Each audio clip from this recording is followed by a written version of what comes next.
اللهم إني أسألك علما نافعا.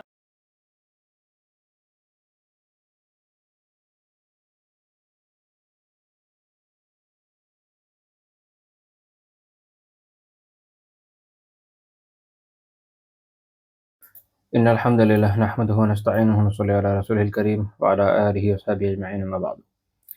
আজকে আমাদের আলোচ্য বিষয় অর্থাৎ পরবর্তী যে অধ্যায়, আমরা তো একেবারে অধ্যায় পড়ছি, শেখ যে অধ্যায়গুলো এনেছেন। তো আজকে আমাদের যে অধ্যায়টা সেটা হচ্ছে বাবুল কলক ওয়াল ইত্তিরাব। কিলক কিলক শব্দের আবেদনিক অর্থ হচ্ছে উদ্বেগ, উৎকণ্ঠা। তবে এইখানে এটার একদম আবেদনিক অর্থ অনুযায়ী অধ্যায়টার নাম আনা হয়নি। উদ্বেগ উৎকণ্ঠা তার কবিরা গুণ হবে না।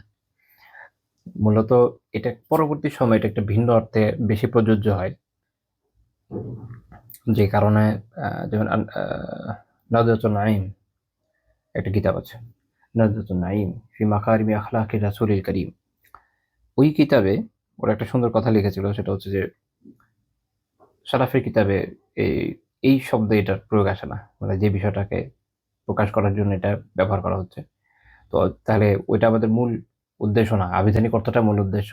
আবিধানিক মানে আগের যে আবিধানিক অর্থ, উদ্বেগ উৎকণ্ঠা, যে অর্থে এটা আগে একসময় প্রয়োগ হতো ওইটা না। আমরা যে অর্থে প্রয়োগ করতে চাচ্ছি এটা একটু আধুনিক ধরনের, সেটা হচ্ছে এটা দিয়ে আমরা বুঝাতে পারি যে এজিটেশন, রাজনৈতিক অস্থিরতা, বা বলা যেতে পারে ট্রাবল মেকিং। এই পেল্ক থেকে ইসমে ফাইল, অর্থাৎ যখন এটাকে আমরা ডুয়ার বানাবো ভার্ব থেকে, তখন এটা হয় মুকলেক। তার মানে হচ্ছে ট্রাবল মেকার। তো ট্রাবল মেকার অর্থে এটা ভালো প্রসিদ্ধ প্রয়োগ আছে এটার। তো মুকলেক মানে হচ্ছে কি ট্রাবল মেকার, তাহলে পেল্ক হচ্ছে ট্রাবল মেকিং। আর ইত্তেরাব হচ্ছে অশান্তি, হাঙ্গামা, বিশৃঙ্খলা। তাহলে মূল কথা হচ্ছে যে বিভিন্ন ধরনের অস্থিরতা সৃষ্টি, সমাজে সমস্যা তৈরি করা, অশান্তি, হাঙ্গামা, বিশৃঙ্খলা সৃষ্টি করা, এটা একটা কবিরা গুনাহ। মূলত ওইটা নিয়ে শায়খ রাহিমাহুল্লাহ তাআলা এখানে আলোচনা করছেন। এটা আবিধানিক অর্থ দেখে খেয়াল করলে হয়তো অনেক সময় বোঝা যাবে না, প্রাজ্ঞিক অর্থটা দেখতে হবে। আচ্ছা, তো এই প্রসঙ্গে এখন এটা তো এমন একটা বিষয় যেটা আমরা নিজেরও বুঝি, তাই না? তো কিছু কিছু বিষয় আছে না যে দলিলা দিলা লাগে না, আমরা এমনি বুঝি টাইপের। তো এটা হচ্ছে এরকম। আর বিশেষ করে এখন তো আমরা ওরকম একটা সময় অতিবাহিত করছি যে আমাদের পারিপার্শ্বিকতার ভিতরে বিভিন্ন ধরনের বিশৃঙ্খলা, বিভিন্ন ধরনের হাঙ্গামা, অশান্তি লেগেই আছে। আল্লাহ তাআলার কাছে দোয়া করি যেন এগুলো দূর হয়ে যায়। তো শেখ রাহমানুল্লাহ তাআলা ১ম যে আয়াতটা উল্লেখ করেছেন সূরা ফাতিহার ২৬ নম্বর আয়াত, উনি আংশিক উল্লেখ করেছেন। পুরো আয়াতটা হচ্ছে এই, আল্লাহ তাআলা বলছেন, ইযা জাআলাল্লাযীনা কাফারু ফি কুলুবিহিমুল হামিয়্যাহ হামিয়্যাতাল জাহিলিyyah। যখন কাফিররা তাদের অন্তরে পোষণ করছিল গোত্রীয় অহমিকা, হামিয়া গোত্রীয় হচ্ছে তাদের অহমিকা, যেটা হচ্ছে আল্লাহ তাআলা আবার বলছেন যেটা হচ্ছে জাহিলি যুগের, অজ্ঞতার সময়কার অহমিকা। হামিয়াতাল জাহিলিয়া, জাহিলিয়াতের অহমিকা। তো এটা মনে রাখেন যে আহ, এই ধরনের বিভিন্ন ধরনের সামাজিক বিশৃঙ্খলা, অশান্তি যেগুলো সৃষ্টি করা হয়, যার মাধ্যমে মানুষ কষ্ট পায়, এগুলো অনেকগুলো কারণে হয়ে থাকে। তো তার মধ্যে একটা হচ্ছে কি অহমিকা। মানুষের মধ্যে যে ধরনের অহমিকা থাকে, গোত্রীয় অহমিকা থাকতে পারে, জাহেলি যুগের অহমিকা থাকতে পারে। এখন এখন তো আমাদের দেশে বা আমাদের পারিপার্শ্বিকতায় গোত্রীয় অহমিকা জিনিসভাবে নাই, আছে, আছে একটু ভিন্নভাবে। পলিটিক্যাল পার্টিগুলো এখন গোত্রের জায়গা নিয়ে নিয়েছে। হ্যাঁ, দেখা যাচ্ছে কেউ কোনো পার্টি করে, ওই পার্টির ওই পার্টির কথাই তার জন্য জীবনের মানে জীবন মরণ। এই এই পার্টির যা যা বলেছে তাই ঠিক, যা পার্টি যা বলে না তা বেঠিক। পার্টি ভালো করুক খারাপ করুক, পার্টির বড় নেতা ভালো করুক খারাপ করুক, পার্টির প্রধান ভালো করুক খারাপ করুক, ডাজন্ট ম্যাটার। সে সব ক্ষেত্রে প্রাচীন জাহিলিয়তের মতো, জাহিলিয়তের সিস্টেম ছিল যে গোত্রের লোক, গোত্রের ভাই ভালো করুক বা খারাপ করুক, সব ক্ষেত্রে তার সাথ দেওয়া হবে। তো পলিটিক্যাল পার্টিগুলো এভাবেই রান করে আমাদের দেশে। ভালো করুক আর খারাপ করুক, আপনাকে তার সাথ দিতেই হবে। অনেক কাল আগে একসময় একটা ভিন্ন সিস্টেম ছিল, যতদূর বই পড়লে মনে হয়। কিন্তু স্বাধীনতার পরে ইচ্ছাকৃতভাবে এটাকে নষ্ট করা হয়েছে, যেটা হলো আপনারা জানেন যে বাংলাদেশে কিন্তু ফ্লোর চেঞ্জ করা যায় না। অর্থাৎ সংসদে আপনার পার্টি যদি কোনো প্রস্তাব আনে, আপনার পছন্দ হয় না, আপনি কিন্তু বিপক্ষে ভোট দিতে পারবেন না। এটা যদিও তারা বলছে ডেমোক্রেসি, এটা কোন ধরনের ডেমোক্রেসি তা আল্লাহ ভালো জানে। তো এর ফল কি হয়েছে, যে পার্টির প্রতি অন্ধ ভালো বলুক আর খারাপ বলুক আপনার ওটার দিকে থাকতেই হবে, যেটা আগে ছিল না। আগে পাকিস্তান পরিষদের, যখন পাকিস্তানের শাসন ব্যবস্থা ছিল তখন আপনি ফ্লোর চেঞ্জ করতে পারতেন। প্যাথেটিক। এটার ফলে এই অহমিকাটা আরো বেড়ে গেছে। তো এটা একটা ধরন যে পলিটিক্যাল পার্টির ক্ষেত্রে হয়, নিজের গ্রুপের ক্ষেত্রে হয়, ধর্মীয় ক্ষেত্রে হতে পারে, ধর্মীয় গ্রুপ যাদের মধ্যে কিছু ধরনের এমন অহমিকা থাকে যে অহমিকার কারণে আপনি ভালো খারাপকে আলাদা করতে পারবেন না। আপনার দল আপনার মতকে ঠিক করবে, তারা যেদিকে যাবে আপনি ওই অনুযায়ী করবেন। আপনি নিজে থেকে বোঝার চেষ্টা করবেন না যে কথাটা ঠিক আছে না ভুল। তো তখন এটা এক ধরনের অহমিকা, যেটা হচ্ছে আসলে হামিয়াতুল জাহিলিয়া, জাহিলি যুগের অহমিকা। যখন রাসূলুল্লাহ সাল্লাল্লাহু আলাইহি ওয়াসাল্লাম ওমরা করার জন্য মক্কা যাচ্ছিলেন, ওটা আমাদের ট্রেডিশন হাজার বছরের, যে তারা ওমরার জন্য কেউ আসলে তাকে বাধা দেয় না, তার নিজের পরম শত্রু হলেও না, কিন্তু তারা আল্লাহ রসুলকে বাধা দিয়েছিল সাল্লাল্লাহু আলাইহি ওয়াসাল্লাম, সামরিকভাবে বাধা দিয়েছিল, রক্তপাত করার চেষ্টা করেছিল, পরে একটা পর্যায়ে রক্তপাত আর না গিয়ে সন্ধি করে, কিন্তু এটা তাদের ট্রেডিশনের বাইরে। তো যে গোত্র প্রীতি রক্ষা করার নামে, যে গোত্রীয় অবস্থান রক্ষা করার নামে, যে পূর্বপুরুষদের রীতিনীতি রক্ষা করার নামে তারা ইসলামকে গ্রহণ করতে অস্বীকৃতি জানিয়েছিল, সেই পূর্বপুরুষের যে রীতিনীতি, সেই যে গোত্রীয় বোধ, সেই যে তাদের চেতনা, সেটার মূলেই তারা আসলে কুঠারাঘাত করেছিল যখন তারা রাসূলুল্লাহ সাল্লাল্লাহু আলাইহি ওয়াসাল্লামকে মক্কায় প্রবেশ করতে দেয়নি। একই রকম ভাবে এরও আগে একাধিক এরকম ঘটনা পাওয়া যায় সিরাতের কিতাবে। যে কোনো সাহাবী, যিনি, যেমন নজদ অঞ্চলের একজন সাহাবীর ঘটনা আছে যে তিনি ইসলাম গ্রহণ করে যখন মক্কায় গেলেন, যেহেতু তিনি মদিনার অধিবাসী ছিলেন না, উনি নজদের লোক ছিলেন, তো উনি গেলেন হচ্ছে ওমরা করতে। তো তখন তারা যখন বুঝতে পারলো তিনি ইসলাম গ্রহণ করেছেন, বিষয়টার সাথে একটা ঝামেলা হয়েছে, তিনি ছিল, কিন্তু তার যে ওখানে যারা মিত্র ছিল তারা তাকে রক্ষা করেছে, কিন্তু এটা হওয়ার কথাটা। এটা হওয়ার কথাটা কেন? তাদের গোত্রীয় রীতি অনুযায়ী মক্কার কাবার আশেপাশে সবাই নিরাপত্তা পাবে, কিন্তু দেখেন এটা কিন্তু তারা রক্ষা করেন। আবু যর রাদিয়াল্লাহু তাআলা আনহুকে পেটানো হয়েছে যখন তিনি ইসলাম গ্রহণের ঘোষণা কাবার পাশে দিয়েছিলেন। এটা তাদের নীতির খেলাফ। ওখানে সবাই নিরাপত্তা পাওয়ার কথা, কিন্তু তারা কিন্তু নিরাপত্তা পায়নি। দেখেন, সেলফ কন্ট্রাডিক্টরি না? Self contradictory. একদিক থেকে তারা তাদের গোত্রীয় রীতি-নীতি, সাবেক যে নিয়ম পদ্ধতি, এগুলোকে ধরে রাখার জন্য ইসলাম গ্রহণ করতে নারাজ। আরেকদিকে মুসলিমদেরকে যখন দমন করা হচ্ছে, ওই রীতিনীতিকেই তারা পদদলিত করছে। এইটাই যুগে যুগে সকল জাহেলিয়াতের প্র্যাকটিস। সেটা যে কোনো ধরনের জাহেলিয়াত হোক না কেন। আর এখন আমাদের পারিপার্শ্বিক রাষ্ট্র ব্যবস্থাগুলোতে এটা আপনি পাবেন। ডেমোক্রেসিতে, যদি এখানে কমিউনিজম থাকতো তাতেও পাইতেন। তারা যে নীতি নিজেরা বলুক না কেন, দেখতেন এরা খেলাপ পেতেন। যদি কমিউনিজম এসে বলতো যে আমরা সাম্যে বিশ্বাসী, দেখবেন যে মুসলিমরা তখন সাম্য পেত না। ডেমোক্রেসিতে যদি এসে বলে যে আমরা এই মূলনীতিতে বিশ্বাসী, বাক স্বাধীনতা, তারপরে ধর্মীয় স্বাধীনতা, আরো কি, দেখবেন যে যারা প্র্যাকটিসিং মুসলিম আছেন তাদের ক্ষেত্রে এই অধিকার তারা মানতে রাজি না। তারা কোনো না কোনোভাবে এটাকে দমন করার জন্য সর্বাত্মক প্রচেষ্টা চালায়। এখানে একটা থিওরি আছে তাদের। থিওরিটা হচ্ছে যে কেউ নিজের ভালো না বুঝে তাকে জোর করে ভালোটা বুঝাইতে হবে। ঠিক আছে? তো এখন এইটাই যদি আবার আমরা ইসলামের ক্ষেত্রে বলে যেতেন আসেন আমরাও সেম কাজ করি, তখন এটা কিন্তু অন্য বিষয় হয়ে যাবে, একটা ট্যাগ চলে আসবে। তো এইটা হচ্ছে গোত্রীয় অহমিকা, সবসময় দেখেন সেলফ কন্ট্রাডিকশন করবে সবসময়। তো এই যখন মানুষের মধ্যে অজ্ঞতার যুগের অহমিকা থাকে, তখন তারা প্রশান্তির বিপরীত অবস্থা। এবং এই যে অহমিকাটা, এটা কি প্রশান্তির বিপরীত, এবং এটা করার মাধ্যমে মানুষ কি করে? মানুষ সমাজে বিশৃঙ্খলা তৈরি করে। কারণ তারা যখন, ধরেন এখনকার সময়ের কথা যদি চিন্তা করেন, কেউ একটা হরতাল দিবে, পিকেটিং করবে, এই করবে, ওই করবে, সে যে পার্টিই হোক না কেন, সে একটা সোকল্ড ডেমোক্রেটিক পার্টি হোক, রাইটিস্ট হোক, লেফটিস্ট হোক, সেন্ট্রিস্ট হোক, নিজের ইসলামিক দাবি করুক না কেন, প্রত্যেকের ক্ষেত্রে এই বিষয়ে বাস্তব যে তারা যখন কোনো ধরনের এজিটেশনের মধ্যে যায়, হরতাল হোক বা তাদের মিছিল বিটিক যেটা হোক না কেন, ওর মধ্যে তারা ভাঙচুর করবে, সরকারি সম্পত্তি নষ্ট করবে, মানুষের প্রাইভেট প্রপার্টি নষ্ট করবে, কারো বাড়ি ক্ষত বিক্ষত করবে, কারো গাড়ি ধ্বংস করে ফেলবে, কাউকে ধরে পিটাবে। এগুলো কি সরকারিভাবে বৈধ?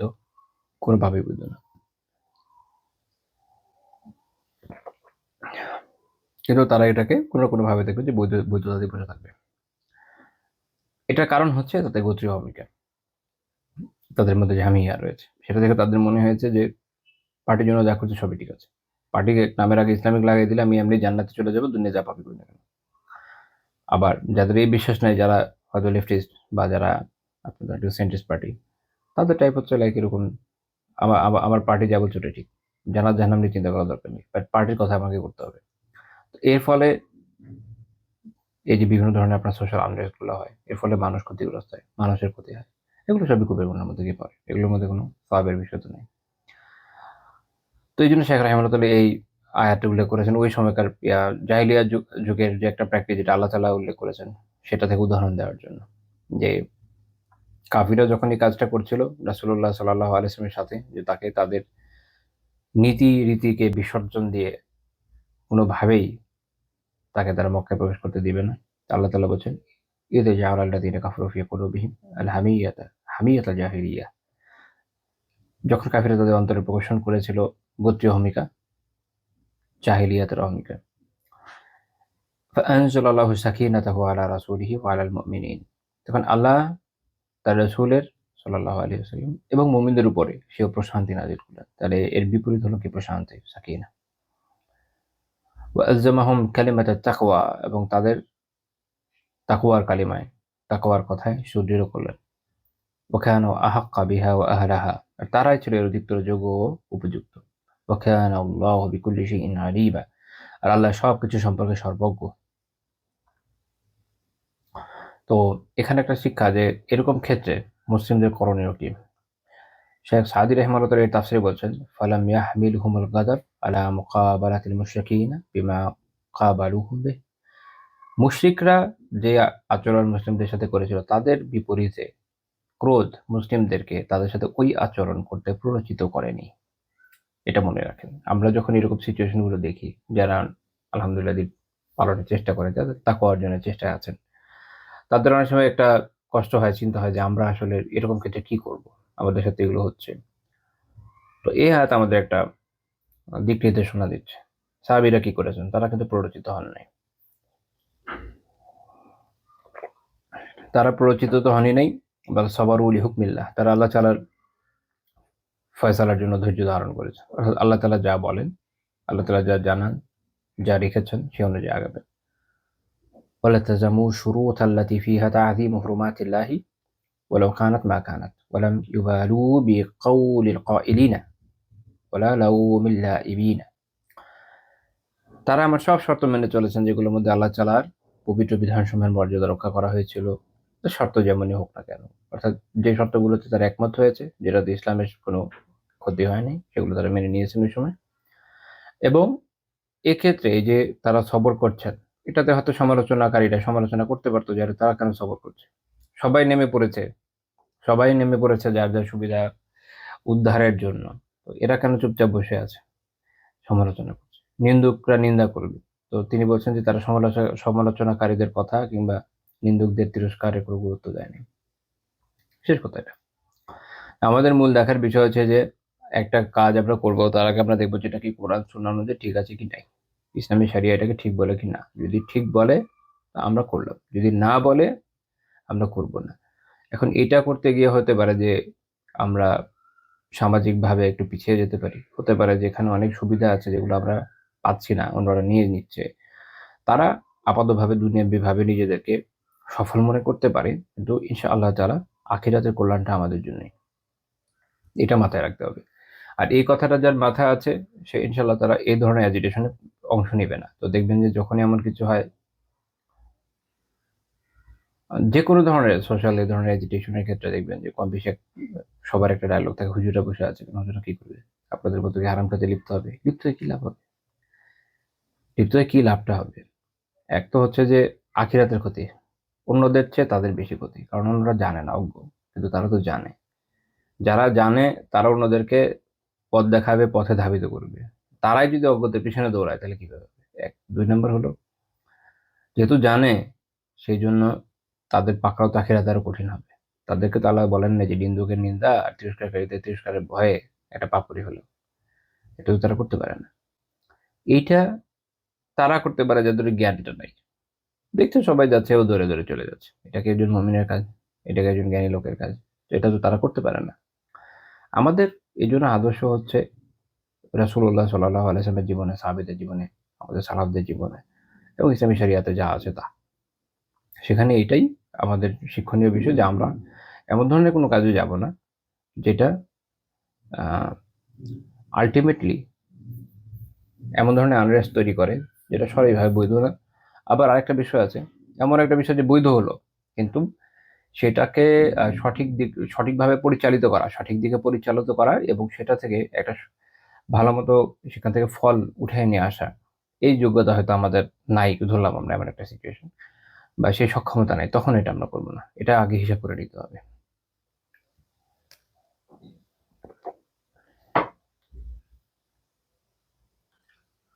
আর যখন মানুষ এই কাজটা করে না, তখনই তারা বিভিন্ন ধরনের ঝামেলার মধ্যে পড়ে। তো এই জন্য আহ পরবর্তী আয়াতে শেখ রাহিমাহুল্লাহ উল্লেখ করেছেন, ফালা আল্লাহ তাআলা বলছেন সূরা, আচ্ছা আল্লাহ তাআলা বলছেন যে ফালা ওয়া রাব্বিকা লা ইউমিনুনা হাত্তা ইউহাক্কিমুকা ফীমা শাজারা বাইনাহুম সুম্মা লা ইয়াজিদু ফি আনফুসিহিম হারাজা মিম্মা কাযাইতা ওয়া ইউসাল্লিমু তাসলিমা। আল্লাহ তাআলা বলছেন যে আপনার রবের শপথ, ফালা ওয়া রাব্বিকা কিছুদিন আপনার রবের শপথ, লা ইউমিনুনা তারা মুমিন হবে না, হাত্তা ইউহাক্কিমুকা ফীমা শাজারা বাইনাহুম যতক্ষণ না তারা তাদের নিজেদের বিবাদ বিসংবাদের বিচারের ভার আপনার উপর অর্পণ না করে। আচ্ছা, অর্পণ করলো। এখন রাসূলুল্লাহ সাল্লাল্লাহু আলাইহি ওয়াসাল্লামের জামানায় তার উপস্থিতিতে তার উপর অর্পণ করা যেত। এখন উপায় হচ্ছে কোরআন এবং সুন্নাতে যা আছে, ইসলামী শরিয়াতে যা আছে সেখানে অর্পণ করা।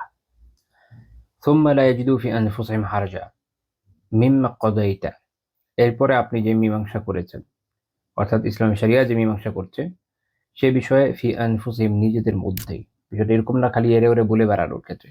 কেউ অমুক তো বলে বেড়ায় নাই, বাহ্যিকভাবে মেনে নিচ্ছে কিন্তু আত্মিকভাবে তার মনটা আসলে খুশি না, এরকম না। ফি আনফুসিহিম এর জন্য বলা যায় মন থেকে মানতে হবে। সুম্মা লা ইয়াজিদু ফি আনফুসিহিম এরপরে তাদের মধ্যে পাওয়া যাবে না কি, পাবেন না, কি পাবে না?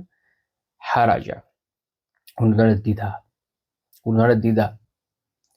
শরিয়াত বলেছে এইটা হলো বিধান, ব্যাস শেষ। দ্বিধা সংশয় নিয়ে না, দৃঢ়তার সাথে মানতে হবে। ওয়ুসাল্লিমু তাসলিমা এবং সর্বান্তকরণে তা মেনে নিতে হবে। ওয়ুসাল্লিমু আত্মসমর্পণ করতে হবে বিধানের ক্ষেত্রে, তাসলিমা একদম যেভাবে করার কথাই ভাবে, যতটা করা সম্ভব সেভাবে, সবচেয়ে পারফেকশনের সাথে। তো শরিয়তের বিধানকে এভাবে মানতে হয়। আচ্ছা, শরিয়তের বিধান নেই, বাহ্যিকভাবে আমার হয়তো এদিক দিয়ে ক্ষতি হয়ে যাচ্ছে, ওই দিক দিয়ে সমস্যা হয়ে যাচ্ছে, বাট আমি এটার কাছে আত্মসমর্পণ করি। এখন এইটা না, এখানে উল্লেখ করার কারণ হচ্ছে একজন মুমিনের জীবন সামগ্রিকভাবে দিনের উপর অতিবাহিত বা পরিচালিত হতে পারে শুধু এই মূলনীতিটা সে পারফেক্টলি অনুসরণ করতে সক্ষম হয় তাহলে। অর্থাৎ তাকে মনে রাখতে হবে যে তার জীবনে শয়ন থেকে জাগরণ, জাগরণ থেকে শয়ন, এই পুরো জীবনের সব ক্ষেত্রে তাকে সর্বান্তকরণে শরিয়াতের বিধানগুলোকে মেনে নিতে হবে এবং এই ক্ষেত্রে তার মনের মধ্যে কোনো দ্বিধা সংশয় থাকা যাবে না। সে শুধু এইটা নিয়ে দেখতে পারে যে এই বিষয়টা কি শরিয়াতে আছে কিনা, যদি থাকে ব্যাস শেষ, আলহামদুলিল্লাহ, কথা কথা। আমরা বর্তমানে এমন একটা সময় অতিবাহিত করছি যে আমাদের চারপাশে এমন অনেক মানুষকেও আমরা দেখি যারা বাহ্যিকভাবে হয়তো দিনই লেবাস পরে আছেন ভালো, কিন্তু তাদের অনেক সময় তারা এমন সব প্রশ্ন করেন, তাতে বোঝা যায় যে অনেক কিছু নিয়ে তারা নিজেরাই সংশয়ে ভুগছেন। এটা হওয়ার কথা ছিল না, তাই না? বরং একজন মুমিনের বৈশিষ্ট্য হবে এটা যে সে শুনবে এবং মানবে, আত্মসমর্পণ করবে দিনের কাছে। ওই সাল্লিমু তাসলিমা, সর্বান্তকরণে মেনে নিবে। তো দেখা যায় যে কোনো একটা বিধান যখন দেখা যাচ্ছে যে তার সবসময়কার ডে টু ডে লাইফ যেভাবে চলে আর কি, তার সাথে যাচ্ছে না, তো সে চেষ্টা করে কোনোভাবে এটাকে ভিন্ন কোনো অপব্যাখ্যার মাধ্যমে নিজেকে এর থেকে মুক্ত করা যায় কিনা।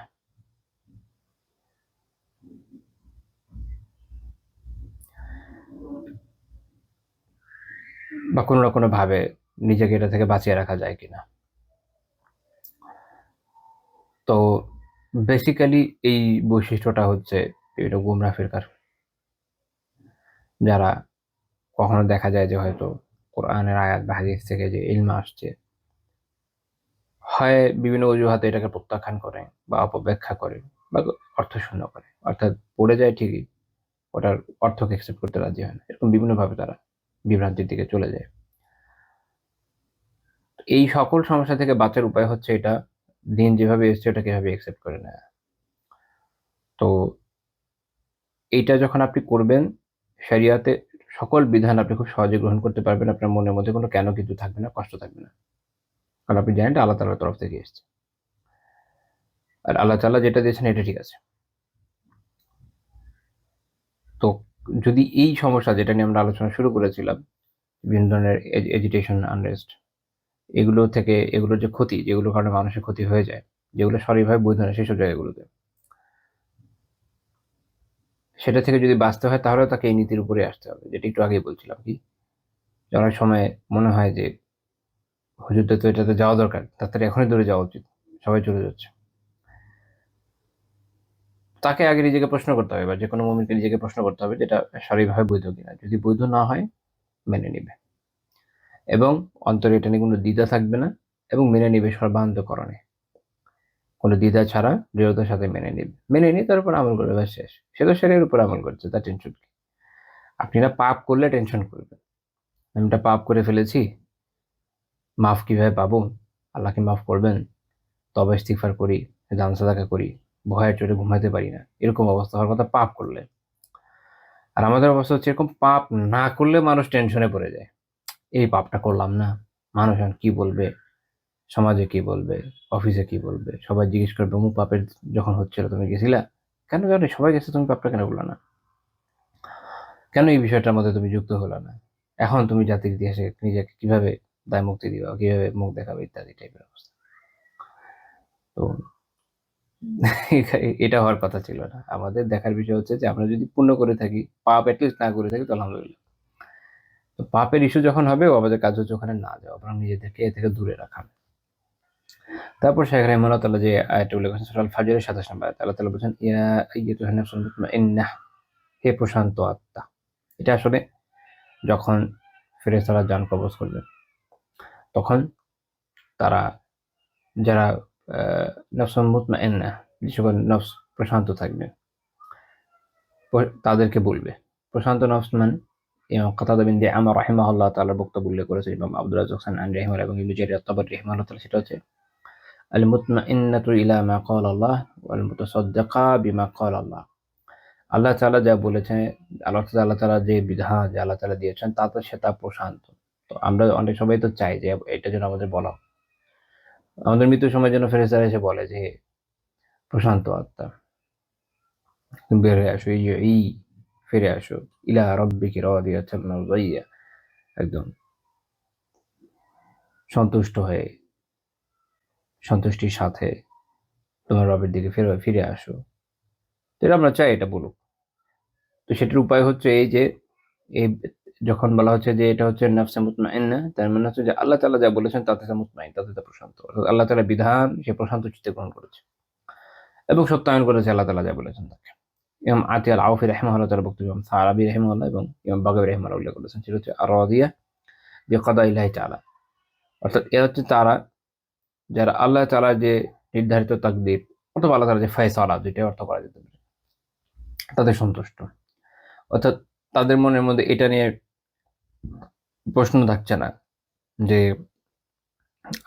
এই যে এই বিষয়টা আল্লাহ তাআলা কেন দিলেন, এটা তো এখন তো আমরা তো সোশ্যালি টিকতে পারছি না, অমুকের তমুকের সাথে চলতে পারছি না, কিভাবে হবে? কিন্তু তাদের এরকম সমস্যা নেই, বরং আল্লাহ তাআলা যে ফয়সালা দিয়েছেন সেটা তারা সন্তুষ্ট চিত্তে মেনে নিয়েছে, তাতে তারা প্রশান্ত। তো এই কয়েকটা আয়াত শেখ রাহমানুল্লাহ তাআলা উল্লেখ করেছেন। আমার মনে হয় এটা যথেষ্ট। মানুষ যদি এগুলো ঠিক মতো একটু চিন্তা করে ইনশাআল্লাহ তাআলা, তো সে এই ধরনের যে পাপগুলো, এগুলো থেকে বেঁচে থাকতে পারবে। তো এই যে পাপগুলির ক্ষেত্রে, এইরকম ক্ষেত্রগুলোতে সাধারণত পাপ হয় কেন? মানুষ রাগের চোটে অন্ধ হয়ে যায়। যেকোনো ক্ষেত্রে দেখেন, যখনই আপনি কারো সাথে রাগান্বিত হয়ে যাবেন, তখনই এটা আপনাকে কোনো না কোনো বিপদ বা মুসিবতে তো ফেলবেই, যদি আপনি এটাকে নিয়ন্ত্রণে সক্ষম না হন। এজন্য ইমাম মুহাম্মদ বিন জাফর সাদিক, ইমাম জাফর বিন মাহমুদ সাদিক রাহিমাহুল্লাহ তাআলার বক্তব্য আছে ইহয়া উলুমুদ্দিনে। উনি বলেছেন যে আল গাদাবু মিফতাহু কুল্লি শার, রাগ হচ্ছে সকল খারাপের, সকল অকল্যাণের চাবি। রাগ হলো সকল অকল্যাণের চাবি। কারণ রাগান্বিত হয়ে যে কেউ ভুল করে ফেলতে পারে, সে যে কোনো পাপের মধ্যে চলে যায়, এটা মনে রাখে। এই জন্য শেখ রাহিমাহুল্লাহ তাআলা এই সমস্যার সমাধান হিসেবে পরপর উল্লেখ করেছেন এবং মূল কার্যকারণ হিসেবে উল্লেখ করেছেন যে এটা হচ্ছে রাগ। যদি রাগকে নিয়ন্ত্রণ করা যায়, সমাধান হিসেবে বোঝা যাচ্ছে যে তাহলে আপনি অন্তত এই সময় কি করবেন না, বিভিন্ন পাপে লিপ্ত হবেন না। বিভিন্ন প্রয়োজনে মানুষের অনেক অনেক ধরনের এঙ্গেজমেন্টে যুক্ত হতে হয়, কিন্তু দেখেন মানুষ পাপটা করে কেন, কিভাবে করে? এরকম ক্ষেত্রে যখন সে রাগান্বিত হয়, ক্রোধান্বিত হয়, কারো ব্যাপারে খুব বেশি ক্ষুব্ধ হয়ে যায়, তো তখন সে এমন সব কাজ করে যেটা শরীরভাবে বৈধ না। হয়তো কারো ওই যে বললাম যেমন শুরুর দিকে, যে কারো কোনো পাবলিক প্রপার্টি ধ্বংস করে ফেলছে, প্রাইভেট প্রপার্টি ধ্বংস করে ফেলছে, এমন কাজ করছে যেটা সঠিকভাবে বৈধ না, তাই না? তো এগুলোর তো জবাব দিতে হবে পরকালে। তো এটা থেকে বাঁচবেন আপনি তখন যখন আপনার এক তো হচ্ছে শুরুর আয়াতে যে শিক্ষাটা আমরা বলে এসেছি, যে অন্যরা যদি পাপ করেও ফেলে আপনি অন্তত পাপে জড়াবেন না, আপনি নিজেকে ওর থেকে দূরে রাখবেন। 2 নম্বর হলো আপনি রাগান্বিত হবেন না। তো এই জন্য উনি রাগ বিষয়ে কিছু রেওয়ায়েত উল্লেখ করেছেন। রাসূলুল্লাহ সাল্লাল্লাহু আলাইহি ওয়াসাল্লাম বলেছেন, লাইসা শাদীদু বিসুরআহ, ইন্নামা শাদীদুল্লাযী ইয়ামলিকু নাফসাহু ইনদাল গাদাব। প্রকৃত বীর সে নয় যে কাউকে কুস্তিতে হারিয়ে দেয়, সে আসল বীর যে রাগের সময় নিজেকে নিয়ন্ত্রণ রাখতে পারে। সে আসল বীর। আসল বীর মুলা আলী আল কারি রাহিমাহুল্লাহ তাআলা বলছেন যে এর কারণ হচ্ছে ফাইন্নাহু কুওয়াতুন দীনিয়াতুন মা'নাবিয়্যাতুন ইলাহিয়্যাতুন বাকিয়া। কারণ কেউ যখন রাগের সময় নিজেকে নিয়ন্ত্রণ করে, এইটাই হচ্ছে প্রকৃত শক্তি। এটা দ্বীনি শক্তি, অর্থগতভাবে ইলাহি শক্তি, যেটা স্থায়ী শক্তি। কারণ আপনি যখন নিজের রাগকে নিয়ন্ত্রণ করতে পারবেন,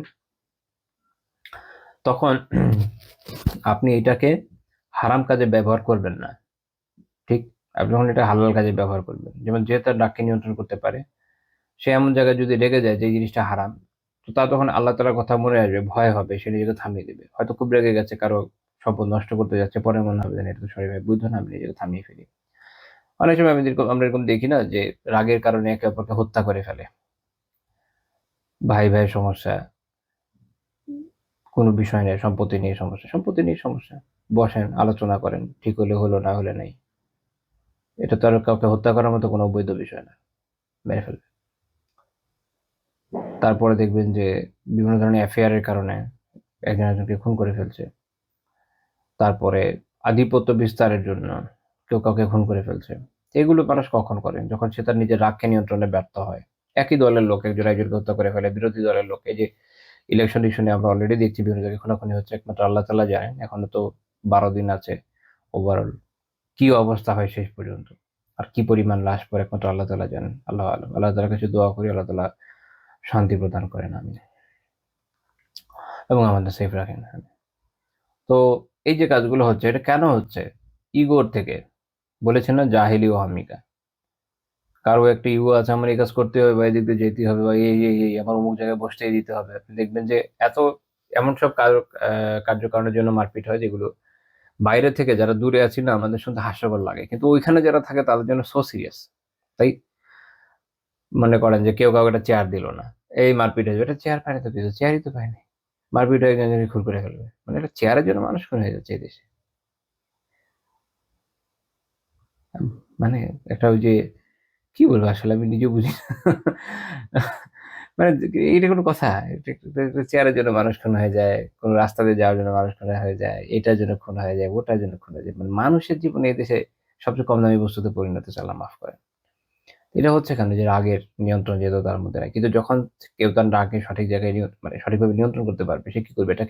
এটার পথটাকে ভিন্ন দিকে নিয়ে যাবে। সে নিজেকে রাগ দমনের কারণে যে সময় সওয়াব পাবে, তেমনি সে জানে যে এই জায়গায় রাগের জায়গা না, রাগের জায়গা অমুক জায়গায়। সে কোথায় ধরেন কোনো দিনই কারণে রাখবে। আলিয়াযুবিল্লাহ, কেউ হয়তো ইসলাম সম্পর্কে এমন কোনো মন্তব্য করলো বা রাসূলুল্লাহ সাল্লাল্লাহু আলাইহি ওয়াসাল্লামের সামনে গোস্তাকি করলো, যেটা আমরা অনেক সময় দেখি। এই জায়গায় তার রাগ আসবে।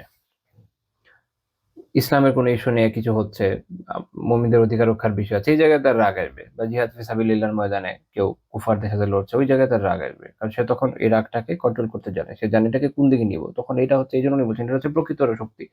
প্রকৃত শক্তি এটা। যেটা হচ্ছে দ্বীনি, যেটা হচ্ছে ইলাহি, এবং এটাই থাকবে। এটা পরকালে আপনি প্রতিদান পাবেন। এই রাগ, এটা হচ্ছে ফলপ্রসূ। একই জিনিস। রাগ আল্লাহ তাআলা যে বানিয়েছেন মুমিনের জন্য, শুধু না, এটা আসলে সবার জন্য। আল্লাহ তাআলা যে মানুষের জন্য রাগটাকে বানিয়েছেন। রাগ এমন একটা বৈশিষ্ট্য, এটা মানবজাতির জন্য জরুরি। এটা যদি না থাকে, আপনি আপনার নিজের সম্পত্তি রক্ষা করতে পারবেন না, পরিবার রক্ষা করতে পারবেন না, কোনো কিছু রক্ষা করতে পারবেন না। আবার এটা না থাকলে আপনার জেদ আসবে না, আপনি জীবনে উন্নতি করতে পারবেন না। তো রাগ, জেদ জরুরি।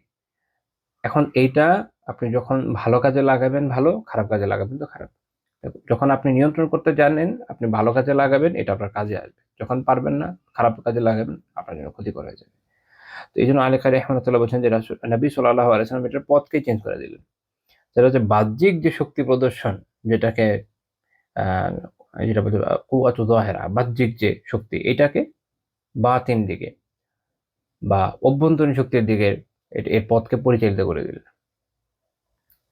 দুনিয়ার বিষয়কে আখিরাতের দিকে নিয়ে গেলেন। অর্থাৎ কেউ যখন কুস্তি লড়ছে বাহ্যিকভাবে তো এটা শক্তি, কিন্তু না, শরীয়তের উদ্দেশ্য হচ্ছে আত্মিক শক্তি, ওইটার দিকে জোর দেওয়া হলো। আবার বাহ্যিকভাবে দুনিয়াবি ক্ষেত্রে যে শক্তি প্রদর্শনের একটা বিষয় আছে, বা দুনিয়াবি বিষয় হিসেবে যেটা আমরা বলতে পারি, যেটা একটা দুনিয়াবি ব্যাপার ছিল, সেটাও যে একটা আখিরাত কেন্দ্রিক বিষয় হতে পারে, সেটাও যে একটা সওয়াবের বিষয় হতে হতে পারে, সেটা সে পথ এখানে দেখিয়ে দেওয়া হচ্ছে। অর্থাৎ যদি সঠিকভাবে আপনি রাগকে ব্যবহার করতে পারেন, তাহলে এটা একটা সাধারণ বিষয় মনে হতে পারে, এটাতে সওয়াবের কাছে, এটাতে সওয়াবের বিষয় আছে। এই রাগে আপনি কাফেরদের বিরুদ্ধে হন, ইসলামের শত্রুদের বিরুদ্ধে হন, সওয়াব হয়ে যাবে। এই রাগে আপনি মুসলিমদের বিরুদ্ধে ব্যবহার করেন, সাধারণ মানুষকে ক্ষতিগ্রস্ত করার জন্য ব্যবহার করেন, গুনার বিষয় হয়ে যাবে। দেখার বিষয় আপনি কোন দিকে নিচ্ছেন। তো এই জন্য সে আসল প্রকৃত বীর না যে কুস্তিতে কাউকে মাত করতে পারে, আর সে তো তার রাগের উপর নিয়ন্ত্রণই করতে পারছে না আসলে। কিন্তু যে নিজের রাগকে দমন করতে পারেন, সে হলো প্রকৃত বীর। বাকি এটা মনে রাখতে হবে, এই হাদিস থেকে এটা বোঝা যায় যে রাগকে কি করতে হয়, ইন্নামা শাদীদুল্লাযী ইয়ামলিকু নাফসাহু ইনদাল গাদাব।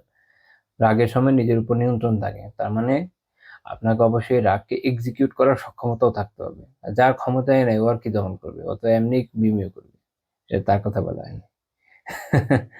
আচ্ছা, অনেক সময় আমরা এরকম দেখি, বলে হ্যাঁ আমি দমন করলাম, কত কিছু করার সামর্থ্যই রাখে না, ও কি দমন করবে। সামর্থ্য যার আছে তার জন্য এটা। তো যখন এটাকে আপনি নিয়ন্ত্রণ করবেন, ইনশাআল্লাহ তাআলা এই ধরনের বিভিন্ন সমস্যা, যে সমাজে যে ঝামেলাগুলো তৈরি হয়, এগুলো অনেকগুলো দূর হয়ে যাবে। পারস্পরিক অনেক ঝামেলা, মারপিট, এগুলো ইনশাআল্লাহ তাআলা দূর হয়ে যাবে। এজন্য আরেকটা হাদিস সহিহ বুখারী ৬১১৬ নম্বর হাদিস। আগেরটা সহিহ বুখারীর হাদিস ৬১১৪, আর এটা এখন যেটা বলবো এটা ৬১১৬ নম্বর হাদিস। আবু হুরায়রা রাদিয়াল্লাহু তাআলা আনহু বর্ণনা করেছেন যে একজন ব্যক্তি এসে নবী সাল্লাল্লাহু আলাইহি ওয়াসাল্লামকে বললেন যে আউসিনী, আমাকে উপদেশ দেন। তো নবী সাল্লাল্লাহু আলাইহি ওয়াসাল্লাম বললেন যে লা তাগদাব, তুমি রাগ করো না। তিনি কয়েকবার জিজ্ঞেস করলেন, আল্লাহ রাসূল এক কথাই বললেন। তো এখান থেকে বোঝা যায় যে বারবার বলার মাধ্যমে এটা বুঝিয়ে দিচ্ছে যে রাগ থেকে নিজেকে বাঁচিয়ে রাখা কতটা গুরুত্বপূর্ণ। ঠিক আছে? তো আরেকটা হাদিস এরপরে উনি উল্লেখ করেছেন, এটা হচ্ছে এরকম যে রাসূলুল্লাহ সাল্লাল্লাহু আলাইহি ওয়াসাল্লাম বলেছেন, "ক্বাদ আফলাহা মান আখলাসাল্লাহু কলবাহু লিল ঈমানি ওয়া জাআলা কলবাহু সালিমা।" সফল হয়েছে, নিঃসন্দেহে সফল হয়েছে সে, আল্লাহ তাআলা যার অন্তরকে ঈমানের জন্য খালিজ করে দিয়েছেন। সুবহানাল্লাহ। নিশ্চয়ই তাই, আল্লাহ তাআলা আমাদের জন্য করে দেন। অর্থাৎ ঈমানের জন্য খালিজ করেছেন মানে কি? মানে হচ্ছে এখানে আর কারো অবস্থান নাই। অন্তর শুধুমাত্র আল্লাহ তাআলার অনুগামী। আল্লাহ তাআলা যা করতে বলেছেন করবে, যা করতে বলেননি করবে না। পাপ থেকে দূরে থাকবে, নেক চিন্তার মধ্যে ব্যস্ত থাকবে। ঈমান এর সাথে সম্পৃক্ত যা আছে সব তার অন্তরে ভরে থাকবে। তো তার অন্তর এইভাবে ঈমানের জন্য কি হয়ে যাবে? মুখলিস হয়ে যাবে। ওয়া লিসানাহু সাদিকা, এবং তার জবানকে করেছে ও আচ্ছা, একটা অংশ বাদ গেছে। ওয়া জাআলা কলবাহু সালিমা, অন্তরকে তো একটু ঈমান দিয়ে ভর্তি করেছেন। এরপরে ওয়া জাআলা কলবাহু সালিমা, তার হৃদয়কে আল্লাহ তাআলা করেছেন, আপনি বলতে পারেন যে নিরাপদ বা নিবৃত্ত। সালিমা অর্থাৎ কি থেকে নিরাপদ?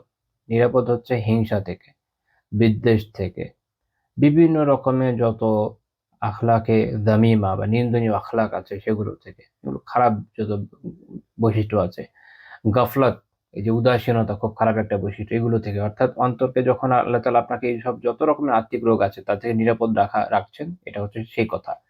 এবং এই আত্মিক নিরাপত্তা কত গুরুত্বপূর্ণ, সূরা আশ-শুআরা ৮৮ নম্বর আয়াতে আল্লাহ তাআলা বলেছেন, ইয়াউমা লা ইয়ানফাউ মালুন ওয়ালা বানুন। এটা এমন দিন, কিয়ামতের দিন এমন দিন, যেদিন না সম্পদ কোনো কাজে আসবে, না সন্তান কোনো কাজে আসবে। ইল্লা মান আতাল্লাহ বিকলবিন সালিম, ব্যতিক্রম হচ্ছে সে যে একটা এরকম নিরাপদ কলবুন সালিম, নিরাপদ অন্তর নিয়ে আল্লাহ তাআলার কাছে আসবে। কি থেকে নিরাপদ, কি থেকে মুক্ত? সেটা হচ্ছে হিংসা, বিদ্বেষ, মুনাফিকি, বিভিন্ন রকমের আত্মিক রোগ থেকে নিরাপদ। এগুলো থেকে যখন কারো অন্তর মুক্ত থাকবে, তো সে ওই দিন উপকৃত হবে। আল্লাহ তাআলা আমাদের কলবুন সালিম দান করেন। তো আল্লাহ তাআলা যার অন্তরকে ইখলাস দিচ্ছেন, আরেকটা কি করছে? ঈমান দিয়ে পূর্ণ করছেন, ইখলাস খালিস ভাবে। এবং যার অন্তরের মধ্যে আল্লাহ তাআলা যার অন্তরকে বিভিন্ন ধরনের আত্মিক রোগ থেকে নিরাপদ রেখেছেন। ওয়া লিসানাহু সাদিকা, এবং তার জবানকে করেছেন সত্যভাষী। অর্থাৎ সে সত্য কথা বলে, ওয়াদা দিলে খেলাফ করে না, সে তার কথা রাখে। সেটা হচ্ছে লিসানান সাদিকা। সে শুধুমাত্র সত্য কথা বলে এরকম না। আমরা দেখেছি যে দেখবেন যে আগেকার সময় অনেক বামপন্থী লোকজন ছিল, এরা অনেক কথা সত্যই বলতো, কিন্তু আমানত দিলে খেয়ানত করে ফেলতে হবে, পদ পাওয়ার পরে যে কি কি কাজ করেছে, তাই না? তাই জন্য সব ধরনের সত্যবাদী থাকতে হবে। ওয়া নাফসাহু মুতমাইন্নাহ, এবং তাকে দিয়েছেন মুতমাইন, স্থিতিশীল নফস, প্রশান্ত নফস। কিসের মাধ্যমে? যে আল্লাহ তার রবের জিকিরে এবং তার মহাব্বতে মুতমাইন থাকে, প্রশান্ত থাকে। ওয়া খালিকাতাহু মুস্তাকিমাতান, এবং তার স্বভাবকে করেছেন সঠিক। অর্থাৎ মুস্তাকিম বলতে এখানে বোঝানো হচ্ছে যে বাড়াবাড়ি এবং ছাড়াছাড়ি থেকে মুক্ত। তা বাড়াবাড়িতেও যাবে না, ছাড়াছাড়িতেও যাবে না। ওয়া জাআলা উযুনাহু মুস্তামিআ, এবং তার কানকে বানিয়েছেন শ্রবণকারী। মুস্তামিআতান এখানে আসলে উদ্দেশ্য হচ্ছে যে সে কান হক কথাকে শ্রবণ করে, কোরআন শ্রবণ করে, সঠিক বিষয়কে শোনায় এবং খারাপ থেকে বেঁচে থাকে। ওয়া আইনাহু নাযিরাতান, এবং তার চক্ষুকে করেছেন দৃষ্টিদানকারী, বা যা দেখে, এরকম নাযির যা দেখে। কি দেখে? আল্লাহ তাআলার আয়াতকে দেখে, কোরআনের আয়াত দেখবে, দিনী কিতাবাদি পড়বে, অর্থাৎ যত ভালো বিষয় আছে এগুলোকে সে দেখবে। ফাআম্মাল উযুনু কামি'ুন ওয়া আম্মাল আইনু ফামুকিররাতুন লিমা ইউআল কলবু ওয়া কাদ আফলাহা মান জাআলা কলবাহু ওয়াইয়া। তারপর তিনি বলছেন যে তাহলে হৃদয় যা সংরক্ষণ করে সেটার জন্য কানটা হলো চুঙ্গির মতো, কান দিয়ে ভিতরে যায়, আর চক্ষু হচ্ছে এটা স্থাপন করে, চক্ষু দেখে এটাকে। আর কামিয়াব হচ্ছে সে যে তার মান জাআলা কলবাহু ওয়াইয়া, যে তার অন্তরকে সংরক্ষক বানায়। কিসের সংরক্ষক বানায়? হকের সংরক্ষক বানায়, সত্যের সংরক্ষক বানায়, দ্বীনের সংরক্ষক বানায়। সে যখন এই অবস্থায় যাবে তো সে হচ্ছে সফল হবে। তাহলে আবার আমরা একটু হাদিসটা বলি, ব্যাখ্যা করতে করতে এসেছি, এজন্য একটু লম্বা হয়ে গেছে। সংক্ষেপে বলি, মূল কথা হচ্ছে আল্লাহ তাআলা যার অন্তরকে ঈমানের জন্য খালিজ করেছেন, তাকে একটা কলবে সালিম দিয়েছেন, সত্যবাদী জবান দিয়েছেন, প্রশান্ত নফস দিয়েছেন। এই যে প্রশান্ত নফস যখন আপনার থাকবে তখন কি হবে? আপনি এইসব কাজের মধ্যে যাবেন না। এবং যাকে এমন স্বভাব দিয়েছেন যেটা হচ্ছে মুস্তাকিম, সুদৃঢ় স্বভাব, যে স্বভাবের মধ্যে বাড়াবাড়ি ছাড়াছাড়ি নেই, তখন আপনি এখানে যাবেন না। তো এই ৫টা বৈশিষ্ট্য আল্লাহ তাআলা যাকে দিয়েছেন, খালেস অন্তর, ঈমানপূর্ণ, একটা বিশুদ্ধ অন্তর যার মধ্যে আত্মিক রোগ নাই, সত্যবাদী জবান, প্রশান্ত নফস এবং সুদৃঢ় চরিত্র। যখন এটা কাউকে দিয়েছেন বলছেন যে আল্লাহ তাআলা অবশ্যই তাকে অবশ্যই সে সফল হয়েছে, কদ আফলাহ, সে সফল হয়েছে। এ কয়টা, এবং এর সাথে আছে কয়েক অঙ্গ প্রত্যঙ্গের বিষয়ে কয়েকটা গুরুত্বপূর্ণ বিষয়, যে এক, তার কানকে এমন করেছে যে সেটা হকের শ্রবণ করে, চোখকে এমন করেছেন যে তা শুধু হকই দেখে। ঠিক? তো যখন এরকম হবে সে শুধু সত্যকে নিবে, তার অন্তর সত্যকে সংরক্ষণ করবে, ফলে সে সাফল্য পাবে। এটা খুবই গুরুত্বপূর্ণ কথা। এই হাদিস ইমাম আহমদ রাহিমাহুল্লাহ এবং ইমাম বাইহাকী রাহিমাহুল্লাহ শুআবুল ঈমানে উল্লেখ করেছেন। মিশকাতুল মাসহাবির 5200 নম্বর হাদিস। ইমাম হাইসামী রাহিমাহুল্লাহ তাআলা মাজমুউজ যাওয়াইদে বলেছেন এটা সনদ হাসান। তো এই হাদিস ছিল শাইখের কিতাবের এই অধ্যায়ের শেষ রিওয়ায়াত। তো এখান থেকে আমরা যেটা বুঝলাম যে এই বৈশিষ্ট্যগুলো যখন আল্লাহ তাআলা কোনো বান্দাকে দিবেন সে তো সফল হবেই। অধ্যায়ের সাথে সম্পর্ক হচ্ছে এখানে যে এই বৈশিষ্ট্য যখন আপনার মধ্যে থাকবে না, আপনি অবশ্যই এই ধরনের যত রকমের ট্রাবল এগুলো তৈরি করবেন না। কিভাবে করবেন? দেখেন, যারা ইভেন আমাদের দেশের প্রেক্ষাপটে যদি শুধু পলিটিক্সটাকে একটু উদাহরণ হিসেবে ধরি, বাকি অন্যান্য প্রসঙ্গ এর সাথে ঝামেলা যেগুলো, এগুলো বাদই দেন, এগুলো একটু ব্রড সায়েন্স, যেহেতু পলিটিক্স সবার সামনে থাকে, উদাহরণ দেওয়া সহজ। তো এখানে দেখেন না যে যত নৈতিকতার কথা বলুক না কেন, মিথ্যাই তো বলে, মিথ্যা আর মিথ্যা, প্রোপাগ্যান্ডা করা লাগে। এখন বলেন যে আল্লাহ তাআলা এই বৈশিষ্ট্যগুলো যাকে দিয়েছেন সেগুলো করবে না? পারবে না। একই রকম ভাবে তার অন্তরের মধ্যে আত্মিক রোগ না থাকলেও বিদ্বেষ থাকবে না, বিদ্বেষ থাকবে। বিদ্বেষ যদি না থাকে সে তাহলে অপোনেন্টকে হারাবে কিভাবে? তার মনের মধ্যে তার যদি চগলখড়ি স্বভাব না থাকে, লাগানোর স্বভাব না থাকে, ষড়যন্ত্র স্বভাব না থাকে, সে কিভাবে এগুলোর ক্ষেত্রে সাফল্য লাভ করবে দুনিয়াবি সায়েন্সে? তাহলে চিন্তা করেন, এটা তো তার দিয়ে হবে না। তো স্বাভাবিক যে সামাজিক যে সমস্যাগুলো আসলে একজন নেককার দিনদার ব্যক্তি কখনোই করতে পারে না। সে যদি কখনো দিন প্রতিষ্ঠার জন্য এমন কোনো সরাই সুযোগ আসে যেটা সরাই ক্ষেত্রে সুবিধা রাখে যে হ্যাঁ এটা করা যেতে পারে, এর কোনো হারাম হবে না, গুনাহ হবে না, সেটা সে আশা করি অংশ নিবে, সেটা অন্য কথা। কিন্তু সেটা ছাড়া যেগুলো দিব্য দৃষ্টিতে আমরা সরাসরি দেখছি যেন এটা কিভাবে সঠিক হবে, এই যে কাজটা এরা করছে, এই যে কাজটা এরা করছে, এটার সাথে শরীরের সাথে মিলে না, এই জায়গায় হারামি হারামি হারামি, এত হারামি কি হয়ে যাবো, যে যত যাই বলুক না কেন, মন্দের ভালো হয়েছে, এই হয়েছে সেই হয়েছে, কিভাবে যাবে এই হারামের মধ্যে, আমি কেনই বা যাবো? এই জন্য প্রথমে আয়াতে গেছি। শেখ রাহিমাহুল্লাহ প্রথমে কি আয়াত দিয়েছেন ওটা থেকে বুঝেন, ওখানে হলো আমাদের জন্য শিক্ষার জায়গা। সবার কথা জরুরি না, সবাই দৌড়াচ্ছে দেখে আমরা দৌড়াচ্ছে, কোনো প্রয়োজন নেই।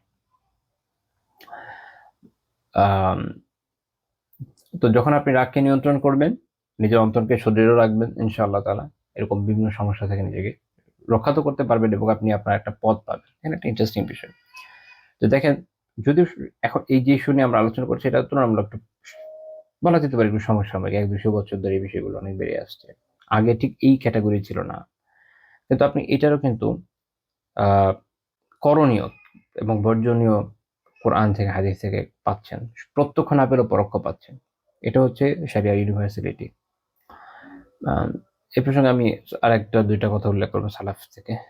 ওমর বিন আব্দুল আজিজ রাহিমাহুল্লাহ মুসলিম জাহানের খলিফা ছিলেন, তো তিনি ওনার একজন আমের, ওনার একজন গভর্নরকে লিখে পাঠালেন, আল্লাহ তো আকিব ইনদা গাদাবিক, যখন তুমি রাগান্বিত থাকো তখন কাউকে শাস্তি দিবে না। এর কারণ কি? কারণ হচ্ছে যখন রাগান্বিত আপনি থাকবেন, যদি শাসকের পদেও থাকেন, যখন আপনার জন্য অনেক কিছু ভ্যালিড সরাসরিভাবে শাসক তাহাদির দেওয়ার ক্ষেত্রে বা শরিয়া অনির্ধারিত যে সকল সাজা, সেগুলো যেগুলো শরিয়া শাসককে এখতিয়ার দিয়েছে, কাজীকে এখতিয়ার দিয়েছে, এগুলোতে সে সাজা তো দিতেই পারে। কিন্তু সে যদি রাগান্বিত থাকে সে কিন্তু সীমা অতিক্রম করে ফেলবে, সে এখানেও একটা হালাল জিনিসকে হারাম বানিয়ে ফেলবে। তো এই জন্য উনি বলছেন যে রাগান্বিত অবস্থায় তুমি কাউকে সাজা দিবে না। ওইদা গদিবতা আলা রাজুল ফাআহবিসহু, যখন তুমি কোনো ব্যক্তির উপর রাগান্বিত হবে তাকে আগে আটক করবা, আগে আটক করবে। মানে আমাদের দেশে যে আটক যে যদি করা হয় না, ওইটাই একটা সাজা। ইসলামী শরিয়ার ক্ষেত্রে এরকম হবে না। এখন আমরা তো শুনি যে কল্যাণ রাষ্ট্রে এই সুবিধা আছে, হ্যাঁ, জেলে। ইসলামী রাষ্ট্রে অ্যাটলিস্ট ফুললি ওগুলো সব পাবে না, বাট অন্তত তার মৌলিক বিষয়গুলো রক্ষিত হবে, সে খাবার দাবার এগুলো যা আছে ঠিক মতো পাবেন, চেলা করা যায়। আটক রেখে যদি আপনি 5 স্টার ফ্যাসিলিটি দেন, আটক রাখার বেনিফিট হলো না। আবার আমাদের দেশে আটক রাখাটাই আর একটা ভয়ানক সাজা, এটারও কোনো মানে হয় না। যে তারপর তিনি বলছেন ফাইদা সাখানা গাদা বুক আখারিজুহু, যখন তোমার রাগ শান্ত হয়ে যাবে তখন তুমি তাকে বের করে আনো, আকিবহু আলা কাদরি যামবিহি, তারপর তার অপরাধ অনুযায়ী তাকে সাজা দাও, যতটুকু অপরাধ অনুযায়ী, এর বেশি না। ওলা তো জাউজ বিহি, এরপর উনি আবার সীমা করে দিয়েছেন। তাহদিরের ক্ষেত্রে শাসক গভর্নর চাইলে তার একটা একটা অ্যামাউন্টে যেতে পারে। এখন উনি যদি আমিরুল মুমিনিন, যিনি মূল শাসক, যিনি আমির বা যিনি খলিফা, তিনি একটা সর্বোচ্চ লেভেল দিয়ে দেন, তাহলে ওটা সে অতিক্রম করতে পারবে না, এই এখতিয়ার আছে। এই জন্য বলছেন ওলা তু জাউজ বিহি খামসাতা আশা সৌতা, 15 চাবুকের বেশি দিবে না, এটা ক্রস করবে না। হচ্ছে কোনটা, যেগুলো শরীরে নির্ধারিত না এই সাজা, এই বিষয়ে সাজা। তো এখান থেকে বোঝা যাচ্ছে যে যারা অথরিটেটিভ পজিশনে আছে তাদের রাগকে নিয়ন্ত্রণ করা কত জরুরি। আচ্ছা, এই প্রসঙ্গে একটা মজার কথা মাথায় আসলো যে এবং আলেম এই কথাটাও বলে যে যারা শিক্ষক আছে তারা বাচ্চাদেরকে সাজা দেওয়ার ক্ষেত্রে বা বাবা মা বাচ্চাদেরকে সাজা দেওয়ার ক্ষেত্রে তাদেরকে খেয়াল রাখা উচিত যে রাগান্বিত অবস্থা দিবে না, তাহলে সে শরীয়তে সীমা লঙ্ঘন করে ফেলার সম্ভাবনা আছে। রাগ পড়ে যাওয়ার পর, মাথা ঠান্ডা হওয়ার পরে যদি মনে হয় যে না সাজা আসলে দেওয়া দরকার এখন, তখন ভেবেচিন্তে কি দেওয়া যায় দিবে। একই রকম ভাবে অফিসের ক্ষেত্রেও তাই, অফিসে যারা বস আছেন তাদেরও এটা অনুসরণীয়, তারা যখন কোনো এমপ্লয়ের উপর ঢেকে যাবেন তখনই সাজা দিবেন। এখন রাগে মানুষ সীমা লঙ্ঘন করে, আপাতত তাকে চলে যেতে বলবেন, ওর হলে এক দূর হবে এটা, বলে যাচ্ছে আপনি যান, পরে দিচ্ছি। পরে আপনি এটা নিয়ে ভাববেন, ভেবে চিনতে বুঝবেন যে মাথা ঠান্ডা হবে, আউযুবিল্লাহ পড়েন, দাঁড়ানো থাকলে বসে পড়েন, ওযু করেন, দেখবেন ঠান্ডা হয়ে গেছে, সালাত আদায় করেন। তারপরে আপনি ভাববেন যে এখন এই যে একটা কাজ লোকটা করলো, এটাকে আসলে সাজাযোগ্য কিনা। অনেক সময় রাগের কারণে বোঝা যায় না যে আসলে সাজাযোগ্য কিনা। তারপর আগে তার যে ওভারঅল ট্র্যাক রেকর্ড সবকিছু দেখে যে হ্যাঁ সবসময় অনুগত লোক, ভুল হয়ে গেছে ওকে। আবার হতে পারে যে সবসময় ঝামেলা করে, সেগুলো আপনার তখন সামনে আসবে। কিন্তু আপনি যখন রাগান্বিত থেকে শুরুতেই সাজা দিতে চাইবেন, খেয়াল থাকবে না। তো যখন মাথা ঠান্ডা হবে, এরকম সব দিক ভেবে চিন্তে যদি মনে হয় না এখন তাকে, না সে আসলে সাজার উপযুক্ত, তখন আপনি বুঝেন যে তাকে কতটুকু দেওয়া উচিত, তাকে কি আপনি স্যাক করবেন কিনা, বা কি করবেন না করবেন, বা একটা লিভে পাঠিয়ে দিবেন কিনা, ইত্যাদি ইত্যাদি। যা করার আপনাদের অথরিটেটিভ পজিশন থেকে যা করার অফিসের নিয়ম কানুন ইত্যাদি অনুযায়ী বা তার সাথে যুক্তি হয়েছিল নিয়োগের সময় সবকিছু মিলিয়ে সেটা আপনি তখন ডিসিশনে আসবেন। আর প্রথমে রাগান্বিত করবেন না। যখন এটা করবেন আপনি ভুল করবেন, এটাই মানুষ করে ভুলই করে। একজন ইবনুল কাইয়িম রাহিমাহুল্লাহ তার কিতাব আল ফাওয়াইদে একটা খুব ইন্টারেস্টিং কথা বলেছেন। উনি বলছেন যে দাখালান নাসুন নারা মিন সালাসি আবওয়াব, 3 দরজা দিয়ে মানুষ জাহান্নামে প্রবেশ করে। 3 দরজা বলতে আসলে জাহান্নামে 3টা দরজা এরকম না, এটা একটা রূপক কথা। মানে এটা হচ্ছে 3টা এমন দরজা, আমলের দরজা, যেটা দিয়ে মানুষ মানে যেটা দিয়ে মানুষ বেসিক্যালি জাহান্নামে যাওয়ার মতো কাজ করে। এই 3 দরজার কোনো এক দরজা যখন খুলে যায়, ওই অনুযায়ী বিভিন্ন রকম পাপের মধ্যে মানুষ লিপ্ত হয়। তো উনি এটা ব্যাখ্যা করছেন যেমন বাবু শুবহাতিন, প্রথমটা হচ্ছে কি সন্দেহের দরজা। আওরাসাত শাক্কান ফি দীনিল্লাহ, এক্ষেত্রে আল্লাহ তাআলা দ্বীনের ব্যাপারে কি হয়, সন্দেহ সৃষ্টি হয়, যেটা হচ্ছে সন্দেহের দরজা।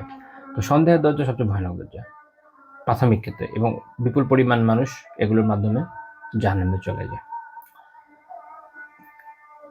তো এটা অধিকাংশ ক্ষেত্রে তাদের ক্ষেত্রে প্রযোজ্য যারা ইসলামে আসে না।